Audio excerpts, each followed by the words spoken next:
এই গরমে যেন শুধু ঠান্ডা ঠান্ডা খেতেই ইচ্ছে করছে। বাইরে থেকে কোল্ড ড্রিঙ্ক বা আইসক্রিম কিনে না এনে বাড়িতেই বানিয়ে নিতে পারেন এরকম দারুণ স্বাদের একটা ড্রিঙ্ক বা ডেজার্ট, যেটা বাচ্চা থেকে বড় সকলেই খুব পছন্দ করবে। আর এই সুযোগে বাচ্চাদের বেশ কিছু ফ্রুটস আর ড্রাই ফ্রুটস খাইয়েও দেওয়া যাবে। বানিয়ে নেব হেলদি সাবুদানা ড্রিঙ্কস বা সাবুদানা ডেজার্ট। এরকম সাবুদানা ড্রিঙ্কসটা যদি ঠান্ডা ঠান্ডা খাওয়া যায় না, মন প্রাণ জুড়িয়ে যাবে গরমকালে। বাড়িতে থাকা উপকরণে একদম কম সময়ে কিন্তু বানিয়ে নিতে পারবেন এই দারুণ স্বাদের দেখতে লোভনীয় ড্রিঙ্কটা। বাড়িতে অতিথি এলে যদি এরকম একটা ডেজার্ট আপনি পরিবেশন করেন, তাহলে সবাই আপনার তারিফ না করে কিন্তু পারবে না। চলুন দেখে নেওয়া যাক সাবুদানা ডেজার্ট বা সাবুদানা ড্রিঙ্কসের রেসিপিটা।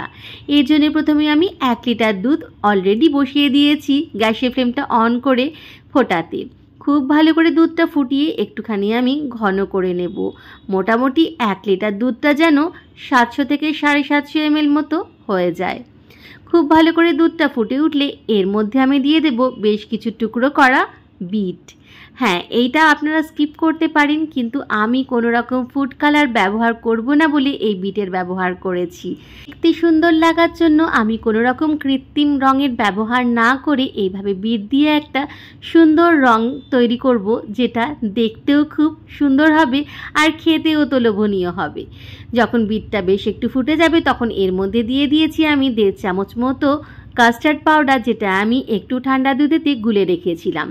এইবারে সব কিছু খুব ভালো করে ফোটাতে থাকবো। তবে আপনারা চাইলে বিটটা অ্যাভয়েডও করতে পারেন, তাহলে রঙটা কিন্তু সাদা বা একটু হলদেটে ঘেঁষা রঙ হবে। আমি রঙটা সুন্দর করার জন্য কিন্তু শুধুমাত্র বিটের ব্যবহার করেছি। আরও একটু সব কিছু খুব ভালো করে আমি ফুটিয়ে নিচ্ছি, যতক্ষণ না পর্যন্ত বেশ সুন্দর একটা রঙ ধরে। ভালো করে ফুটে গেলে আমি দিয়ে দিচ্ছি এতে পরিমাণ মতো চিনি। এখানে মোটামুটি আমি বড় চামচে 2 চামচ চিনির ব্যবহার করেছি, মানে ছোট চামচ যদি আপনারা ব্যবহার করেন তাহলে 6 চামচ মতো এখানে আমি চিনির ব্যবহার করেছি। চিনিটা দিয়েও আরও একটু আমি ফুটিয়ে নিচ্ছি, কেননা চিনিটা দেওয়ার ফলে একটুখানি জল বেরোবে, তাই জন্য একটু ফুটিয়ে নিয়েছি। ব্যাস, ফুটিয়ে নিয়ে আমি রেখে দিয়েছি অন্যদিকে। অপরদিকে একটা সসপ্যানেতে আমি কিছুটা সাবু সিদ্ধ করে নিচ্ছি। আমি এখানে মাঝারি সাইজের সাবুদানার ব্যবহার করেছি। চাইলে আপনারা বড় দানার সাবু বা একদম ছোট দানার সাবুও কিন্তু ব্যবহার করতে পারেন, তবে চেষ্টা করবেন ছোট দানার সাবুটা হলে একটু গলে যায় তাড়াতাড়ি, মানে মুখে পড়ে না, তাই একটু মাঝারি সাইজ বা বড় সাইজের সাবুদানাটা ব্যবহার করতে।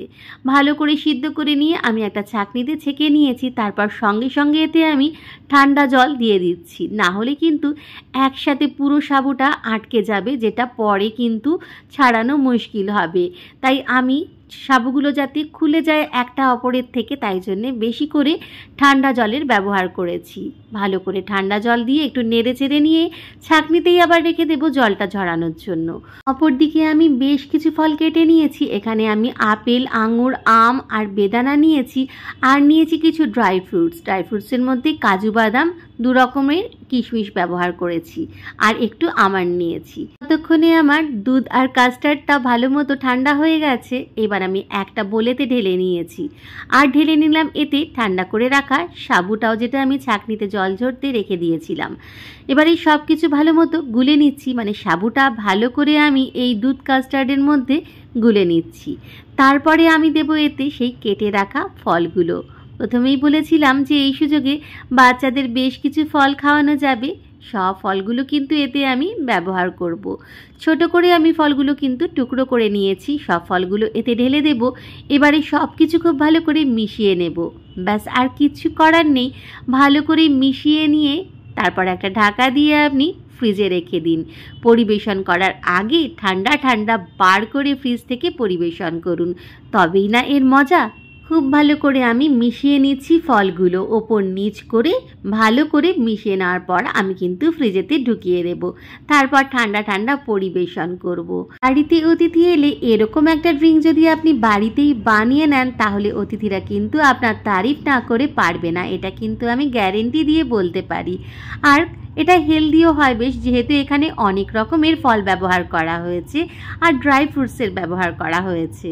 আমি বলবো এই গরমে এই ড্রিঙ্কটা কিন্তু অবশ্যই একবার বানিয়ে ফেলুন, আর যেই আপনি একবার বানাবেন এটা কিন্তু আপনার বারবার বানাতে ইচ্ছে করবে, এটাও কিন্তু আমি গ্যারেন্টি দিয়ে বলতে পারি।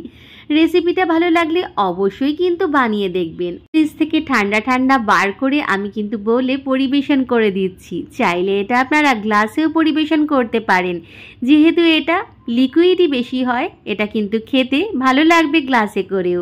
আর এতক্ষণ যদি আমার এই ভিডিওটা দেখে থাকেন তাহলে অবশ্যই যাওয়ার আগে লাইক কমেন্ট শেয়ার করতে কিন্তু ভুলবেন না। দেখা হবে অন্য কোনো দিন।